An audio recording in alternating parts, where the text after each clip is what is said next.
hei tuna hian cholhmun branch UIMA Sports Subcommittee Chairman Kabula Oma cholhmun branch UIMA nuai dei puala sport kan buat sai tuna hian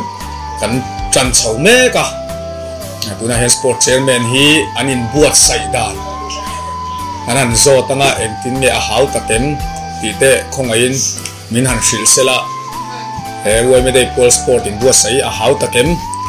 engtin nge inin buat sai dan ti ver kha min han hril ta che nia hei kumsang ni samni par na drop branch executive in min pompuya hei sport chairman te kan ni le ni kumlama po kan sport ta in buat sai na hi hau tak ve khop me in ko khomi bo thak ve deuh me nia veng chung lo lian ve to box ya item po kumin chu ni kum aya zang khai dewin item po ngalu tuk lo wila kan ti dewa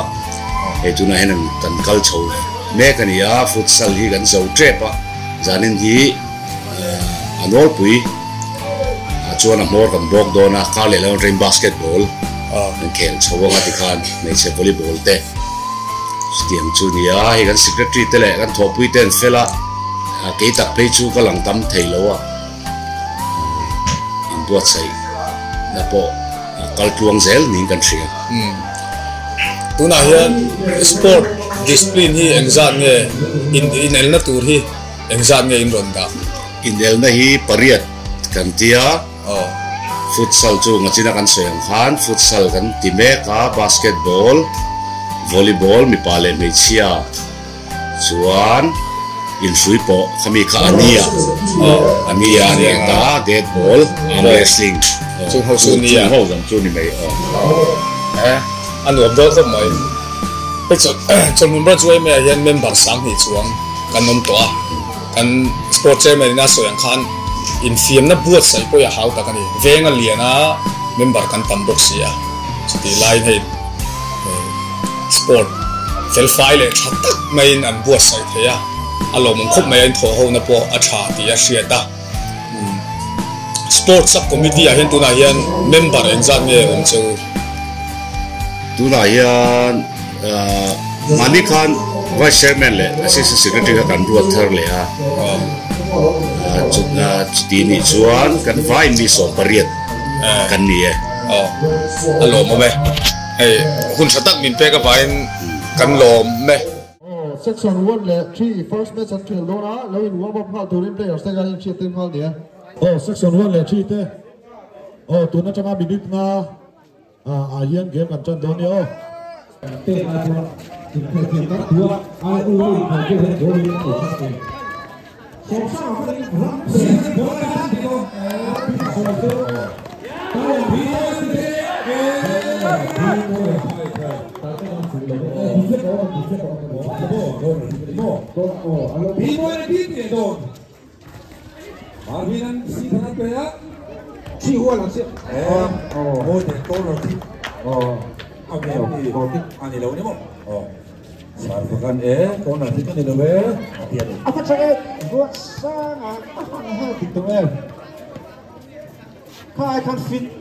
chân vết hẳn sáng rồi đúng không? Cô còn thấy thầy số sao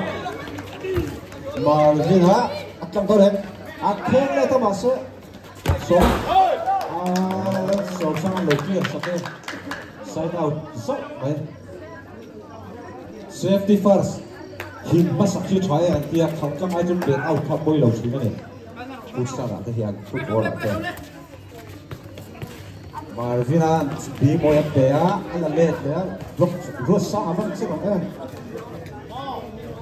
han pot mo le sa ta Marvina anong labasi thana free na kit ya 1-2 tiga tiga do han pot fan ya thang laba song sa ka taya oboka atang do ne si thana thang le zo ka si thana ti yor taya block chal tu Marvina kicking Hilo ya, antang verkat opsional deh, di belakang, sini kenal rukun, ball mau target hit goal này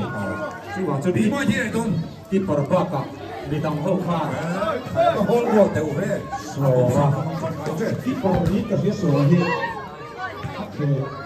thì không đi bỏ hot thì mấy số số bỏ cái này không đi thẳng đấy á cái từ đó thì sao đó cái ball là từ xưa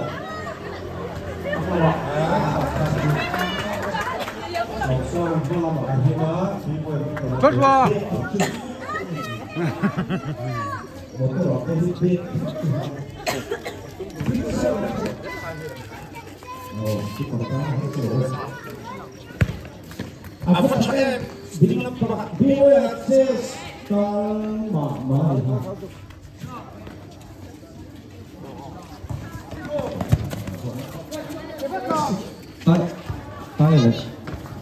Abraham came out of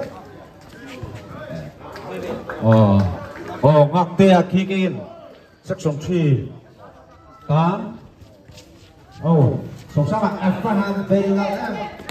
shot at keeperin at pintu ding tak lâu kỳ man chất hun over bên kia hun over Hey, hey.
Omzenin time out pick up lạc chi tủ ra ôi thích thật tôi luôn đấy là sử dụng ổ cái này cái fence cái gì lâu đi phát hậu về in cái này cái tiểu fence đang cần phải theo luôn fence sẵn cho ta ăn nung chẳng ăn mùi á in khelte min pressure min back hiểm xuân in khe hiểm mũ nông chuyện này amaro chu fans ball đều in thì tiếng chinh đều căn ông hiền player te ati kholo chi la ni chu wang chuan fans chang kam ni te po kha zir tel la ngai ni ole ke ma lu ke mo Marvin ball changa bi mo ya pe lo blok se wa afa pu da men ma ro sanga so ba a ron hill tricks Marvina si thana free takina pe thi le so sa ball la veila ma si thana pe le ta ya oma thang don em vòng đều ta ya khăn ắt thì buổi vật sát tao mò ta ya shot ta ya hit goal khát bài à bố bà rốt ta ya hit goal khát bài à tiêm mò giá thế này là bài thì đó em rồi fit trắng rồi mấy đứa ta hi mấy đi goal này goal là sit đấy ta ya lột block á handball at khá sư thế bà sẽ sarfakan handball là cái gì apaan khá achi pobo parlo azaka kau lo handball lo này khá cầm xe ngay anh golden mun khá pomarot han section 1-6 section 2 sorry section 3-2 so rusangan bola titi do sanga bola pot muang le a tayan bola ini ko yang ada do tayan bok na samaya tayan bola controller pe tu la tham bola pot chua ka pot lu ka pot chua ka yang ka ta lupu yang thang na ba pe ve la ba so ta ba chave se ka chabok lupu e bok ati sule so ba ki parina khal se amai ta ja ve ba se site ya so sa no blok chha chu so ka mo section 3 again ati sule ba pe One for the ball. 2 quick.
Tuna hian Torel chauka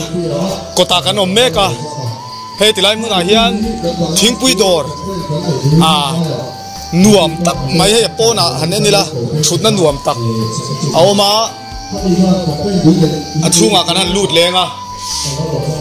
achunga furniture poi bu nuam ani thingpui dor tui nuam mai an asiam la tui box hi hela hian he menu oma chow rice momo plate french fries lassi tea sachek alu papor omelette fried yy artui alu chop ti tharlam taksa vut vut engtik lai punan siam pherenga heti lai huna hian an decoration hi amoi bokani tro decoration nal tak maya oma angak tu te poi an chelo maya ngak tu chelo tak anom boka ron chol zia turin kan som chewa he Torel chauka hi zana anin hong thina zan dar som pakhat thleng ain honga tun wai me dei chung phei chuan zantin anin hong dona wai me dei lo apo zantin anin hong thin ani har satnan nei lo chuan ron chol theu turin mi zong zong kan som chewani laya helaya practice thang vet ania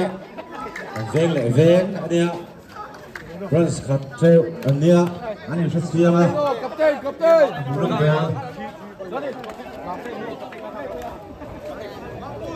photo session ini mereka ni jump trap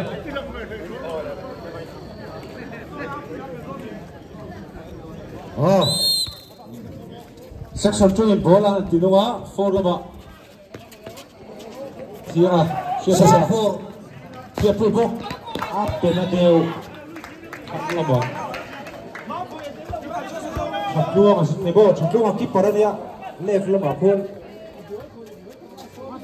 Suaya midfielder siapa ya skor main ini Anganin 1-2 Abang sana kapu baru aku teu itu sekolah mau yang kaya satu kiper cahi section 4 kan kalau play dia tu mana? Saya aja. Shoot dah. Shoot ya. Shoot ya.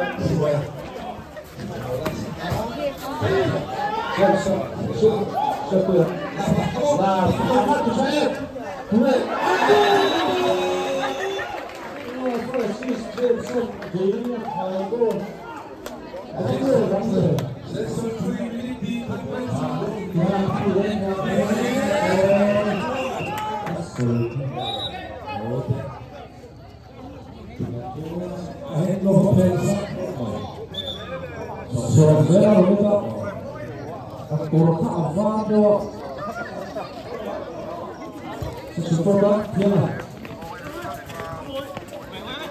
Olha,